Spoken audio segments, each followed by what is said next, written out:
Arkadaşlar merhabalar, hoş geldiniz. Bugün sizlerle birlikte Ethereum kripto para biriminin hem temel hem teknik analizine bakacağız. Buyurun gelin birlikte bakalım. Öncelikle arkadaşlar temel analizle başlayalım. Şu anda Ethereum'da arkadaşlar yeni gelen kullanıcı ve aktif adreslerde, yeni adres ve aktif adreslerde %5 ve %3'lük bir geri çekilme var. Bunlar biraz Ethereum'u yukarı yönlü gitmesini baskılıyor. Yani yeni gelen kullanıcılar ve aktif olan kullanıcılar arttıkça Ethereum tarafında bu da talebi artırıyor ve fiyatı yukarı çekiyor. Şu anda biraz azalış var. Bu biraz fiyatı aşağı yönlü baskılıyor. Şurada bir Ethereum madencilerine ödenen fiinin yani paranın düşmesi %15'lik düşmesi pozitif arkadaşlar. Bu noktada herhangi bir sıkıntı yok. Ve şuradaki borsalara yeni giren Ethereum miktarındaki artış biraz Ethereum fiyatını baskılıyor. Yani borsalara yeni Ethereum giriyor.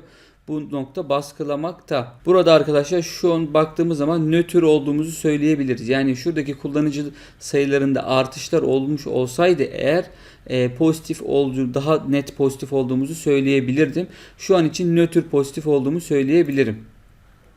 Burada da arkadaşlar sizlere şunu göstermek istiyorum. Hemen şunu büyütelim. Şurada arkadaşlar Ethereum'un rezerv miktarı ve fiyatına göre karşılaştığı durumu görmek istiyoruz. Şurada rezervlerdeki düşüşleri kırmızıda görebiliyorsunuz. Siyah yukarıda gördüğünüzde bu Ethereum'un o günkü fiyatı. Rezerv düşüşte olduğu vakit Ethereum'un fiyatı da düşüyor. Burada bir orantısızlık var yani. Normalde rezerv düştüğü zaman hangi kripto para olursa olsun bunun fiyatının artması gerekiyor.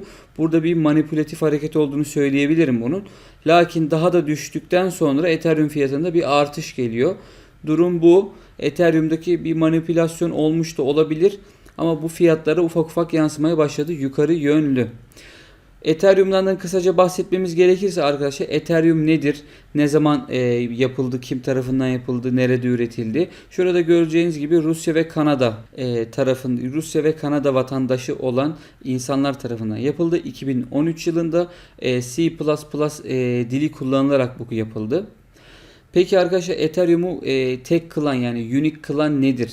Ona baktığımız vakit Ethereum arkadaşlar bir token olduğu için içinde farklı kripto para birimleri de bu sistemini kullanabiliyor. En önemli özelliği bu. Örnek verirsek mesela Tether, Link, BNB gibi para birimleri Ethereum'un kendi sistemini kullanabiliyor. Bunlar unique tarafları, bilgilendirme amaçlı. Burada baktığımız zaman arkadaşlar Ethereum piyasa değeri bakımında kripto paralarda 2 numarada. Sizlerin de gördüğü gibi genelde aşağı tarafta 4, 5, 6, 7 tarafında bir değişim oluyor. Bitcoin, Ethereum kendini buralarda tutmaya devam ediyor ve Ethereum 2 numarada olduğunu söyleyebiliriz. Burada da arkadaşlar Ethereum'daki volatiliteyi göstermek istiyorum sizlere. %122. Yani bu ne demek oluyor? Çok ciddi bir fiyatlarda oynaklığı sağlıyor. Yani bir anda 1400 bir anda 1100 dolarlar görülebiliyor. Bu da Ethereum yatırımcısını biraz tedirgin ediyor ama sebebinin bu olduğunu bilmek belki Ethereum yatırımcısını rahatlatabilir. Burada da arkadaşlar Ethereum'a baktığımız zaman şu anda boğa piyasası yaşıyor şu anda gördüğünüz gibi sizlere de very bullish tarafında görünüyor.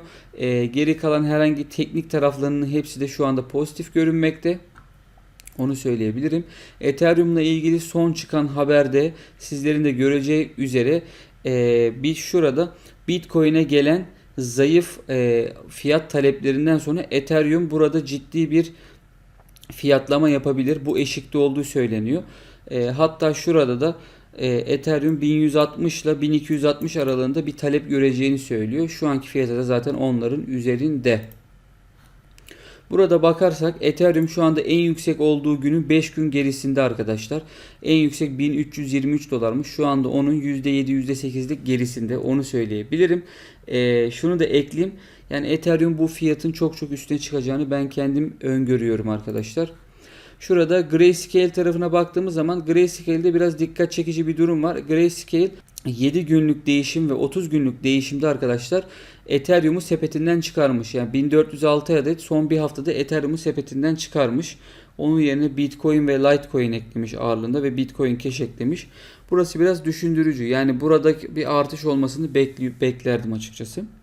Ve biraz daha ütopik ileri uçlu bir öngörü sizlerle paylaşmak istiyorum. Ethereum'la alakalı arkadaşlar burada ilgili burada gördüğünüz firmanın 2021 aralığında Ethereum'u 20.000 dolar olarak beklediklerini, böyle bir tahmin yaptıklarını sizlerle paylaşabilirim. Bunların 2020'nin başında 2020 sonu için paylaştıkları Bitcoin tahmini yakın bir şekilde gerçekleşmişti. O yüzden bunu da sizlere söylemek istedim. Arkadaşlar temel analiz tarafı bu şekilde. Temel analiz tarafında nötr pozitif olduğunu söyleyebilirim. Yani çok ciddi bir pozitiflik yok ama negatif bir durum da yok. Ciddi bir negatif durum da yok. Nötr pozitif tarafta arkadaşlar, onu söyleyebilirim.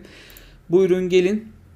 Şimdi de teknik tarafa bakalım. İşin teknik tarafında ne var? İki grafik üstünden ilerleyeceğim arkadaşlar sizle birlikte. İşin teknik tarafında arkadaşlar Ethereum 1250 olan şuradaki direnci, dünkü direncini bugün destek yaptı ve bunu kırdı. Şu anda yukarıda arkadaşlar 1380'ler var. Bunun da kırma olasılığı bir hayli ciddi. Burada şunu söylemek istiyorum. Bitcoin dominansı arkadaşlar 63'lere kadar geriledi. Bitcoin dominansının Bitcoin'in pazara olan hakimiyeti olduğunu sizlere zaten söylemiştim. 73'lerden 63'lere kadar geriledi. Bu da ne demek oluyor arkadaşlar? Total pazardaki paranın Bitcoin'deki olan miktarı azalıyor ve buradaki miktar aslında altcoin tarafına geçiyor arkadaşlar. Ne diyelim? Altcoin sezonunun başlangıcı veya başlamak üzere olduğunu da söyleyebiliriz burada. Ethereum tarafında teknik anlamda herhangi bir negatif burada görünmüyor. Sizlerin de göreceği üzere yukarıdaki 1383'lük direncini zorlayacak ve bunun üstüne geleceğini düşünüyorum. İkinci grafiğimize baktığımız zaman arkadaşlar ortalamalar üzerinden bakıyorum. Bir de momentum üzerinden bakıyorum. Burada arkadaşlar şu anda Ethereum fiyatı 7 günlük ortalamasının üzerinde. Bu gayet pozitif. Geri çekilmeler olduğu vakit 21 günlük ortalamaya dokunup yukarı geliyor. Burada hani al-sat tarafında bulunmak isteyen arkadaşlar 21 günlük ortalamayı aşağıdaki destek olarak kullanabilirler. Yani şurada son 2 günlük harekete baktığımızda, hatta 3 günlük 4 günlük harekete baktığımızda 21 günlük ortalama ve çevresi gayet iyi çalışmış. Şu anda Ethereum gayet pozitif görünüyor. Şurada dikkat çekmek istediğim sizlere şöyle bir durum var arkadaşlar. Momentum iyice negatiften pozitife doğru hafif hafif yavaşlıyor. Yani pozitife geçmek üzere.